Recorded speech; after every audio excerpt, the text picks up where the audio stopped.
احكي لكم موقف بس كده سريع. امبارح المطر كانت بتمطر بقى والدنيا شغاله حلوه وكل حاجه تمام. فكل ما افتكر الموقف ده بضحك.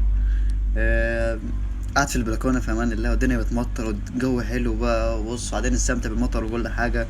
فجاه واحد بيغسل العربيه، المطره شغاله. طب يا سيدي شكرا. انا بركز معاه اللي هو قاعد يصرخ كده مع نفسه وبيلطم. فبصت له يخش يغسل العربيه ويخش تاني. قلت يا جدع الناس اتجنت للدرجه دي او جهل؟ مش عارف. فبيغسل ويخش، يغسل ويخش وتمطر يا جدعان في ويطلع بقى. بص اخر مره يطلع الجنه. طب اعمل فيك ايه؟ انا كله بغسلك. ايوه متغرق ميه، كله بغسلك انا متغرق ميه. طب ايه؟ شوفوا وصل فين يا جدعان. قعد يشتم بقى وزي كده بقى عشان تعرفوا انه جاهل. بس ده كله كوم، كله يخش يغسل ويطلع، يغسل ويطلع.